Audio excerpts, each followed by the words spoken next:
Fala aí, fanático vascaíno, fanática vascaína. Que vitória ontem. A voz ainda não tá 100% porque você entende, né? A narração dos gols indica exatamente por que a voz ainda tá assim. Peço a você o seu like, seu comentário que achou da vitória do Vasco e, claro, se inscreve no nosso canal, no Fanático Vascaíno. Olha, foi no peito, foi na raça, foi na técnica, foi na vontade, muito mais do que na técnica, mas deu Vasco. Ontem e nós estamos na 8ª posição do Campeonato Brasileiro. Ah, aqueles pontos, imagina aqueles pontos contra Bragantino, contra Criciúma, ida e volta. Estaria na Libertadores. Bom, vamos falar do que aconteceu ontem. E eu quero já começar falando sobre a confusão. Eu vou começar pelo final, depois eu volto para o que aconteceu durante o jogo. Há uma imagem muito clara no final do jogo, quando o Coelho vai para cima do Piton, e o Piton tem que ser testemunha desse fato para o chefe da segurança, o Betinho, que entra no campo para separar, porque o Coelho foi para cima do Piton e tinha mais 2 jogadores, um deles era o Kaique, da equipe, Kaique Rocha, da equipe do Atlético Paranaense, que também partiu ali na hora, e o Praxedes, eram os 3 jogadores perto. Quando o Betinho vai na direção do Piton para separar e não agride ninguém, os outros vêm para cima dele, inclusive o seu Praxedes, ex-jogador do Vasco. Não sei se teve algum problema com o Betinho quando trabalhou lá. Betinho é um cara querido por todos do grupo, por todo o elenco do Vasco, por todo o ambiente do CT Moacir Barbosa. É um cara que normalmente nas viagens vai sozinho. O Vasco contrata uma segurança local.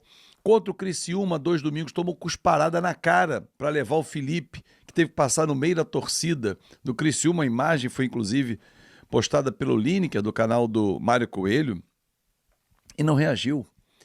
Só que tem horas que o sangue ferve. Ele foi separar, proteger o patrimônio do Vasco, e o Piton tem que ser testemunha disso, porque foi com ele o lance e ele viu, e ele é retirado por um jogador do Vasco, e aí cerca o cara. E o Fernando, que foi expulso, camisa 6 do Atlético Paranaense, tenta naquele momento fazer uma graça. É aquele tipo de jogador fanfarrão, que dá um tapinha e sai, e aí fica olhando em volta se não vem ninguém e tal. O Souza vem para tirar o Betinho, a confusão, fica aquele clima e tal, teoricamente esfria, e lá, quando ele vai embora, saindo do campo, voltam a provocá-lo. Vai ter volta, não sei o que e tal, até que esse Fernando, de novo, tenta agredir o Betinho. Jogador frouxo. Ser humano frouxo. Porque quem faz aquilo que fez é só para botar fogo no parquinho. Quem não quer agredir. Quem quer agredir, vai agredir. Qual é a função de segurança? É proteger. E ele foi proteger o Piton. Inclusive, tem uma repórter da Vasco TV que presencia ali. Da Vasco TV, da comunicação do Vasco, que presencia tudo. O Betinho vai ser punido? Vai. Agora, que o presidente Pedrinho tenha sabedoria ao fazer esse tipo de punição administrativa. E não porque o Atlético Paranaense, através do Paulo Autuori, fez pressão. Marcelo Santana, depois do jogo, foi até a público pedir desculpas e tem que pedir, né? A relação tem que continuar existindo entre os clubes. Mas espera aí. Avalie as imagens como um todo. Não fique apenas com aquela confusão final que o Betinho está tentando agredir e tal. Não, veja tudo como aconteceu. É como se fosse uma investigação. O Vasco não vai ser punido, não tem nada a ver. Pode ser que o Betinho seja suspenso, não possa ir mais ao estádio, pode ser. Por um tempo, pode acontecer. Mas que o Vasco tenha muita clareza, e o presidente Pedrinho, na hora de fazer a sua punição administrativa, presidente. Olhe as imagens como um todo. Tenha sabedoria. Não se deixe levar por pressões. Bom, dito isso, vamos falar sobre o jogo, né? Porque é o que mais nos interessa. Uma vitória na raça, na disposição, com a cara do Verratti. Ele que fez o gol da vitória, que eu mostrei para vocês a minha narração, a minha emoção. É exatamente isso. O Vasco foi na emoção, foi na disposição. E foi a primeira batalha contra o Atlético. E quinta tem mais. Aí é pela Copa do Brasil. Vira a página. Pensa mais para frente. Não vai ser fácil. Pressão. E principalmente o jogo da volta. O Vasco precisa aprender com os erros. E foram muitos cometidos ontem, em São Januário. Primeiro tempo horroroso. em que os dois volantes não se encontraram, deixaram de novo a nossa zaga exposta. A nossa zaga exposta, amigo, os erros vão acontecer. O Canóbio teve liberdade, o Mastriani também, o Nicão e o Gabriel, que acabou fazendo o gol de fora da área. A marcação estava frouxa, acertou no segundo tempo, o Hugo Moura cresceu. Não entendi o gol anulado. Ah, o Verratti estava impedimento. Estava, mas ele não participa do lance, ele nem sobe. Ele está parado, ele é empurrado pelo Thiago Heleno e a bola sobra para o Hugo Moura fazer um golaço que o árbitro anulou. Para quinta-feira, o David está fora, o David está internado. Para você que não acompanhou, ele está com uma celulite facial, uma inflamação grave, está internado, antibiótico venoso e ele não joga quinta-feira. Mantém o Emerson Rodrigues, que fez um péssimo primeiro tempo, mas melhorou no segundo tempo. Como o time do Vasco melhorou no segundo tempo. É a tendência. O Jean Menezes já está inscrito, pode ficar à disposição do Rafael Paiva. Ótimo. Coutinho vai ser reavaliado, está com Covid. O Vasco precisa ganhar repertório. Não gosto do Payet pela esquerda. Gosto quando ele tem a liberdade de circular o campo e aparece na esquerda. Leandrinho entrou muito bem, cobrava isso ontem durante a transmissão. Os nossos laterais têm que ir ao fundo. Enquanto o Vasco cruzou da intermediária, a zagueirada do Furacão se deu bem. Cortava o tempo todo de frente. Quando foi ao fundo, gol do Verratti. Gira a página, esquece o Campeonato Brasileiro. Só domingo a gente pensa.